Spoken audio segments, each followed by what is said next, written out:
안녕하세요. 법무법인 대한중앙 김소장입니다.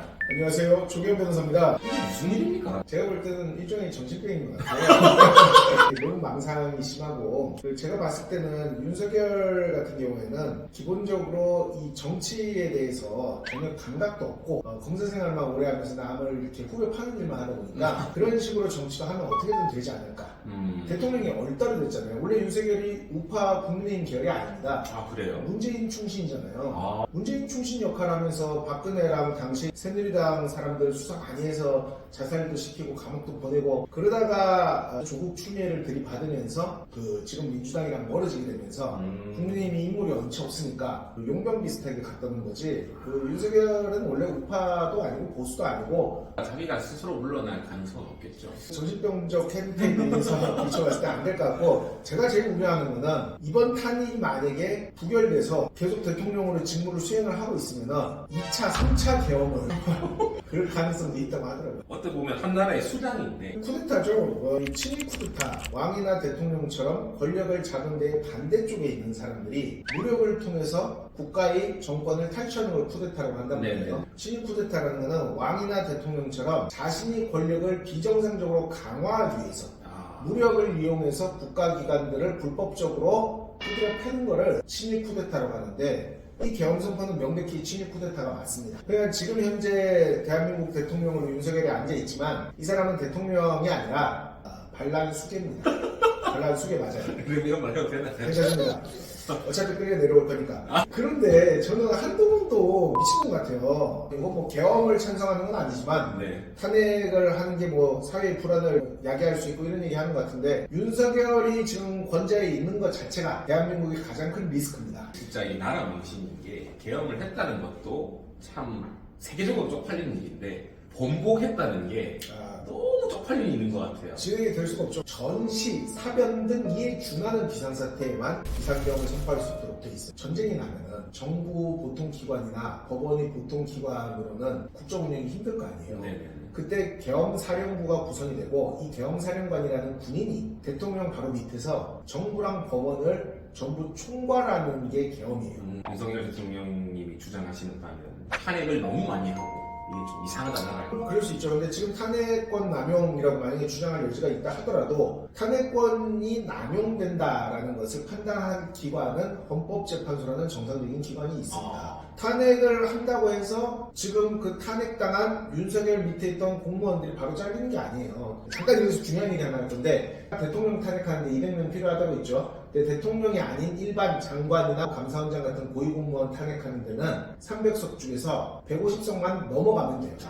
그러니까 탄핵 요건이 다르죠. 근데 지금 민주당이 180석이나 있으니까 다 자를 수 있어요. 특히 이제 윤석열이 말하는 제일 문제는 이재명을 수사하려고 그러니까 수사를 하는 검사들을 탄핵을 해서 수사를 못하게 하느냐, 이 얘기인데, 근데 그렇다 하더라도 대한민국 검사가 10,000명인가 1,000명인가 하여튼 많아요. 엄청 많잖아요. 검사 1명 잘린다고 수사 못하는 게 아니고, 제일 문제는 김건희나 자기에 대해서는 아예 수사를 못하도록 막아놨잖아요. 제가 뭐 이재명이 잘했다 이런 얘기를 하는 게 아니에요. 근데 본인에 대해서는 아예 수사를 못하는 상황을 만들고 검찰을 통제하면서 자기랑 정치적으로 반대편에 있는 것만 수사를 하는 게 또 그게 맞습니까? 그런 걸 이제 민주당에서 방탄 탄핵을 하다 보니까 문제가 있을 수 있겠죠. 근데 이 방탄 탄핵의 문제는 헌법재판소에서 탄핵 기각하면 돼요. 이런 말이 있더라고요. 음모론인데, 제가 또 지금 코인 투자를 하고 있지 않습니까? 요즘에 이제 좀 트럼프 형님 때문에 제 예전 돈을 좀 찾아가고 있는 단계인데, 지금 비트가 거의 시세가 한 1억 3천에서 1억 4천입니다. 근데 그날 새벽에 저는 일단 뉴스를 안 보고 있었어요. 갑자기 8,800만원까지 떨어지는 거예요. 이게 뭐야, 전쟁 났나? 추가 매수를 해야겠다 했는데 알고 보니까 계엄 뉴스가 터져가지고 우리나라에서만 쫙 떨어졌더라고요. 추매를 하려고 들어갔는데 접속이 안 되는 거예요. 어떤 세력이 거기서 주웠다.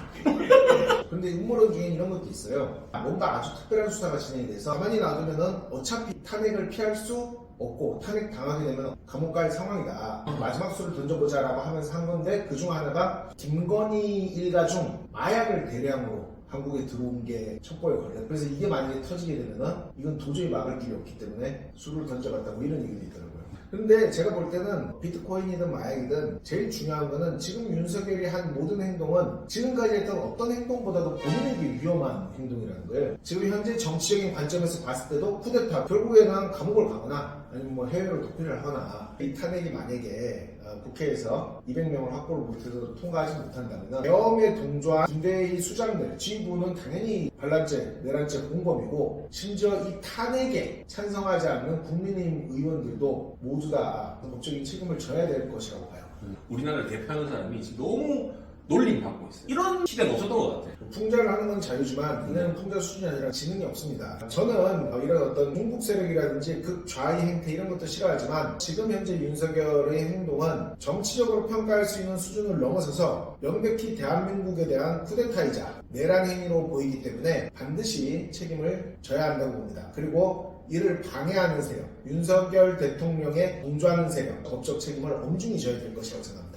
만약에 대통령직에서 내려오고 나면은 처벌을 받을 수가 있을까요? 윤석열이 원래 수사를 잘했어요. 그리고 본인이 수사를 하고 항상 남의 죄를 캐다 보니까 본인이 정당하다라는 그런 데에 좀 빠져있어요. 한국은도 비슷한데요. 검사들이 나라를 잡으면 나라가 엉망이 될 거라고 생각했는데 왜냐면 저는 검사들 별로 안 좋아해요. 제가 변호사라서 그런 게 아니라 사람이 그 자리에 앉아서 자꾸 남의 죄를 캐다 보면은 반대급부로서 자기는 정당하다라는 착각에 빠지는 경우가 있어요. 정치라는 건 치고받고 주고받고 너도 잘못이 있지만 나도 잘못이 있을 수 있다는 전제에서 출발하는 건데 윤석열은 본인의 잘못이 태산처럼 큼에도 불구하고 본인 정당하다. 계엄 선포에 대해서도 법적인 절차를 다 거쳤기 때문에 계엄 선포가 문제없다 이런 논평을 대통령실에서 냈다는데 그 논평을 내는 대통령실 공무원도 같이 감옥에 가야 될 거라고 생각해요. 이번 탄핵 사건에서 소신있게 그 법무부의 감찰관 한 명이 계엄 관련 논의라면은 내가 참여할 수 없다 그러고 그 자리에서 사표 내고 나와버렸어요. 멋지네. 소신있네. 서울의 봄 패러디도 있더라고요. 실패하면 반영, 성공하면 혁명 아닙니까? 하고 닥쳐 이 병신 새끼야.